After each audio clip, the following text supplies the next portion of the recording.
won't keep you long. There's not a lot to talk about today. I say today, it's the same day that I recorded the video that you watched yesterday. I'm stockpiling them. And so unless something massively different or important happens in the next few hours, there's not a lot of news. But there is big. I say it's big news. It's big deal. It's a big deal for West Ham. And that is around David Moyes' contract. Now, as I understand it, David Moyes is about, not in a minute, but in the next few days, next couple of weeks, something like that, he's about to put pen to paper on a new contract at West Ham. I don't know any details. You've probably read the same stuff that I have. 2-3 year contract, something like that. Now, he did have a clause in the contract before. If he achieved 13th position, he automatically got offered a new contract. He just had to accept it. And as you remember, I spoke on here that he was very, very keen to point out that he had the final say on whether he accepted it or not. I don't just think it's a continuation of that contract. I don't think that's what's happening at all. I think what's happened is Moyes has gone in and I think he's getting a better deal than he was on before. And clearly he wants to secure the futures of his backroom team as well. Now, that's going to be really interesting. I'm not claiming to have any news on that, but I do think that this is quite an important point. The backroom team have been massive, have been hugely important. I said a few times on here that with the COVID football, with nobody being in the stadiums, it's been really evident how noisy we are. We just tend to have the noisiest bench in the Premier League. And that's how much impact that will have when fans are in the stadium. Probably not an awful lot. But in an empty, sort of cavernous, echoey stadium, that's massive. And they just seem to have an awful lot going on. So you've got Paul Nevin, who seems to constantly be in Moyes' ear, talking about tactics, talking about this, that, and the other. I guess they're talking about tactics. Could be talking about anything, really, couldn't they? Could be talking about Game of Thrones for all I know, but I'm guessing it's tactics. Sorry, line of duty. Line of duty is what everybody's watching at the moment. One more left.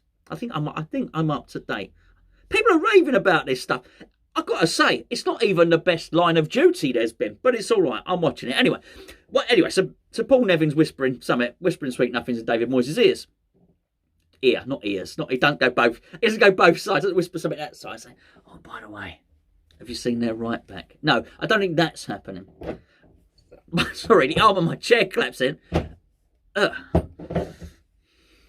what happens. Buy cheap, buy twice, as they say. Then you've got Kevin Nolan. Now, we understand that Kevin Nolan has had quite a lot of impact and input into the set play routines. Clearly very, very good in the dressing room. When I say good in the dressing room, I mean he's a character. He's a personality. G's the players up. Knows all about it. A very, very experienced captain. Charismatic guy. Clearly a leader. And then he's very noisy on the touchline. Then you've got Stuart Pearce, who seems to run up and down stairs a lot. Have you noticed? He sort of runs up and down the stairs. So I think he's got the elevated. He's the eagle. He's got the eagle position, looking down on things. And then he often runs down the stairs and shouts. I don't know who he's shouting at, but it makes noise and it's really good. And you've got Irvine, and we know all about this guy because, don't forget, when Moyes had the lurgy, it was Irvine that, I think, was Irvine in charge for our 3 and 4-0 wins against Leicester and Wolves, respectively. I think he may well have been. Again, another noisy character. He likes gobby people around him, does David Moyes. But for all various different reasons, they're all integral and they're all pivotal to what David Moyes is trying to do and what David Moyes wants to do. So I'm pretty sure that this contractual situation is not just about David Moyes getting more money. I get the impression that money is not his biggest motivating factor here. But it's about getting good deals for his team and I think crucially keeping his team in place. Because there are people on that backroom team that other clubs would covet. It's not beyond the realms of possibility that Nolan gets offered another managerial job, that Stuart Pearce gets poached, that we see a lot of these set play routines are apparently concocted by Neville. I've no reason to disbelieve that. That's the job he did for England under Gareth Southgate. So these players would be this staff would be attractive to other clubs. So actually it'd be a hell of a thing. In many respects, they're some of the best signings that we can make just keeping our backroom team intact. And we know that David Moyes wants a project, so he's clearly adding layers to the scouting department and the technical. I don't want a technical team. You know what I mean? All of that, the sports science and the bits and pieces. He wants to overhaul the club. He speaks frequently about the similarities between West Ham and Everton, and you certainly get the impression that he wants to recreate what he had there. So the contract is massive. The contract is important, and it brings me on to a story. The story that's running, well, pretty much on every website about Ivan Toney. Now, Ivan Toney, as you know, is the Brentford striker. He's had a very, very good season. Came from Peterborough, Ollie Watkins' replacement at Brentford. And as you may well know, the director of football is Barry Fry at Peterborough. Now, Barry Fry is very, very close with Golden Sullivan. He may even have been manager for Birmingham. I think he possibly was, but correct me if I'm wrong. But he's very, very close. He's got a lot to say. He speaks a lot, Barry Fry. In fact, I'm surprised Moyes hasn't hired him for the coaching staff, really. He'd be very noisy on the touchline.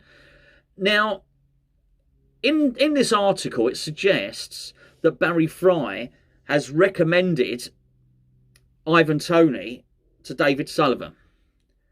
I don't discount that. I don't disbelieve that. I don't, if they know each other, why wouldn't he say, oh, he's a really good player? Absolutely.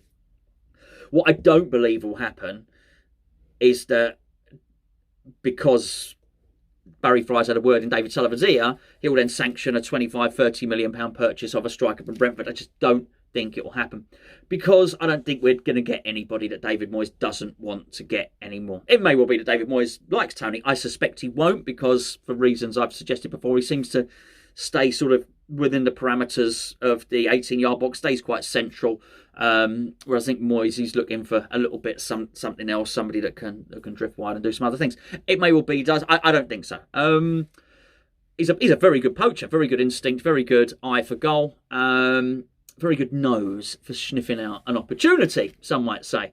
But I don't think it will happen. And I just think this is why David Moyes is in a position of strength.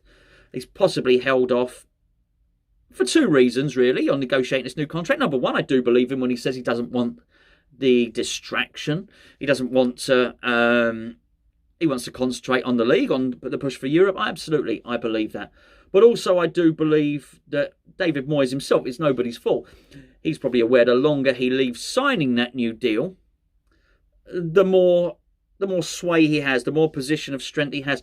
And I only say that because when Daniel Levy sacked Jose Mourinho, a couple of people said maybe Spurs will come in for Moyes.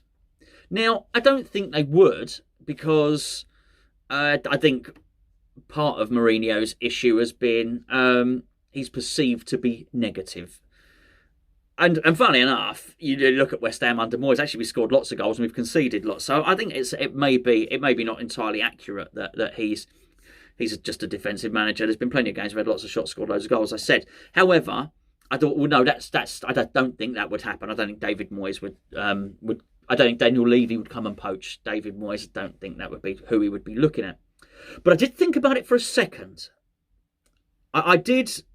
Oh, okay, that's not beyond the realms of possibility, until I reasoned with myself. But the fact that I thought it for a second does mean that actually David Moyes is an attractive proposition to other clubs, and he is a viable alternative. And whilst it might not be Tottenham that come in for him, there may well be other clubs who might think, actually, David Moyes, he's a good manager. His stock is high at the moment. When he returned to us the second time, his stock wasn't high.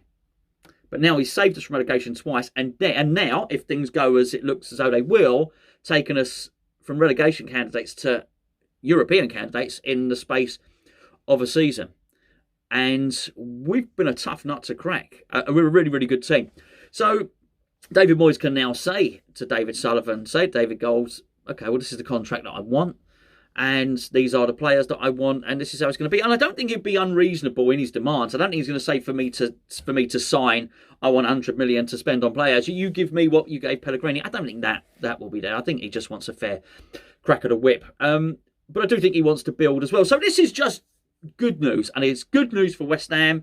Really good news. I think it's good news for David Moyes because he's happy to be here.